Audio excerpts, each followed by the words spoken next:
William Blake, a visionary English poet and visual artist during the Romantic period, was born in London in 1757 into a working-class family with strong nonconformist religious convictions. His work was mostly overlooked and dismissed, and few people took it seriously. He was often regarded as insane. Blake's spiritual vision was vital to his creation, and it was critically and uniquely inspired by his own complex, creative pantheon, which included deities such as Urizen, Los, Enitharmion, and Orc. In this realm, which appeared to exist in a space outside from reality, grand allegorical storylines depicted with Blake's own drawings were played out. However, in his epic poetry sequences, Blake envisioned the fate of the human world as being dictated by the fights between reason and imagination, passion and piety, order and revolution, which his heroes symbolized.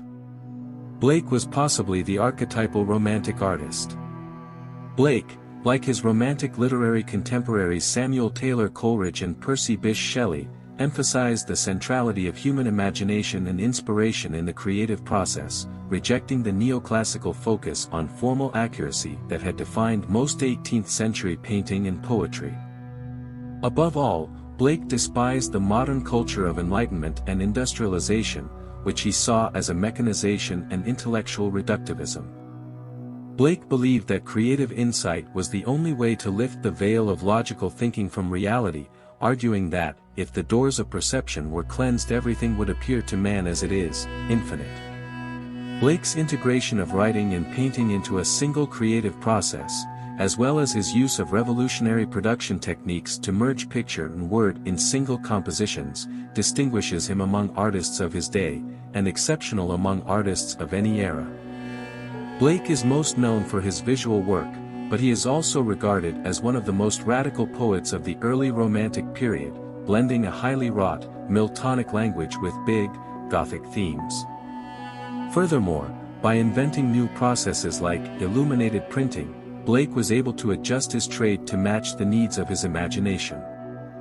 Though he is likely more recognized as a poet than an artist, William Blake's life and work serve as a model for our present idea of what a modern artist is and accomplishes. His work was championed by a small, devoted group of followers while being overlooked by his contemporaries and marginalized by academic institutions of the time. Blake lived in relative poverty due to his lack of economic success, a life devoted to a very unique, often iconoclastic, imaginative vision.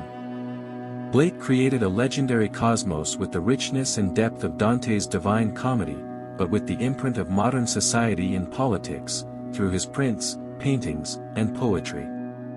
He is now regarded as the most spiritual of painters, as well as a significant poet in English literature. While most painters aim to create art based on the outward world, Blake chose to create art based on the inner world.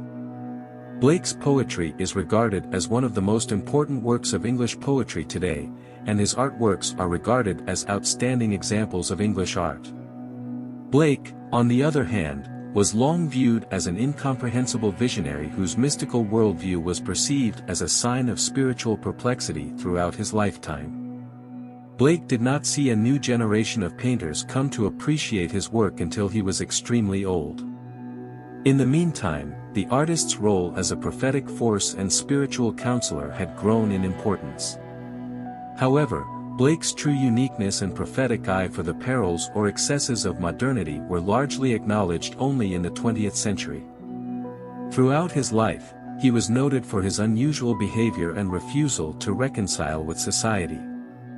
His creative imagination, visions, and mystical experiences led him to a spiritual quest of self-discovery. We don't live in reality, we live in our perceptions of reality. He was 4 years old when he saw God put his head to the window, which caused him to scream. As a child, he read the Bible, which remained a major source of inspiration for his works. He had visions, primarily of angelic figures, which he informed his parents about. Blake said that his ordinary sensations were constantly supplemented and overlapped by visions. For example, at morning, he witnessed not only the return of light, but also a chorus of angels celebrating. Nature and the earth were therefore simply symbols for him, serving as portals to heaven and the everlasting realm of the afterlife, in which Blake's true interest lay. Blake, as a radical artist, became a one-man enterprise, producing his books on his own. He composed the rhymes, drew the illustrations, created the printing plates using the relief etching method he pioneered, and colored the prints with the help of his wife.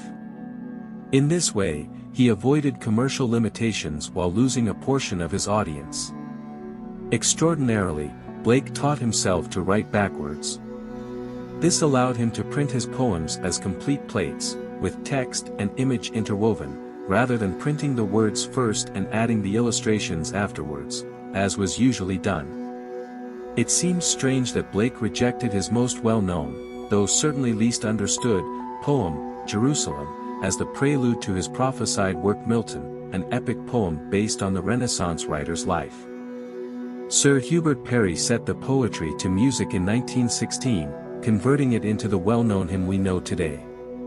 Blake invented a completely new type of engraving known as illuminated printing, which enabled him to print both his poetry and images in the same printing process.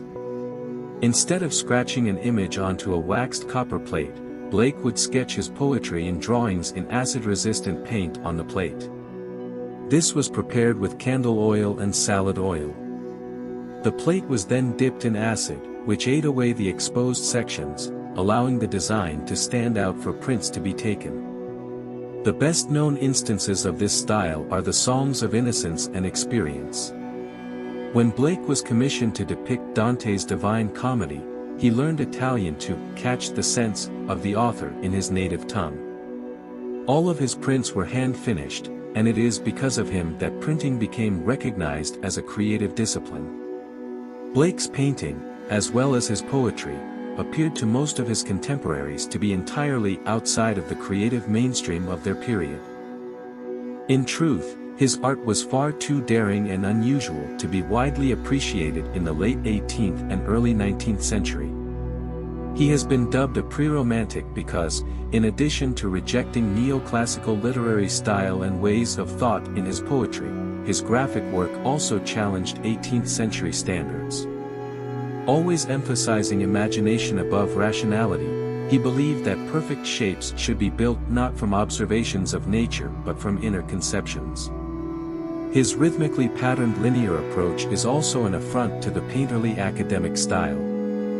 Blake's attenuated, surreal forms, on the other hand, may be traced back to the medieval tomb sculpture he reproduced as an apprentice and to mannerism sources. The influence of Michelangelo is notably visible in the drastic foreshortening and exaggerated muscular form in one of his best-known pictures, The Ancient of Days, the frontispiece of his poem Europe, a Prophecy. As a result, Blake was largely unknown until Alexander Gilchrist's biography was published in 1863, and he was not fully appreciated until the 20th century, when his astonishing modernity and creative energy, both as poet and artist, were recognized.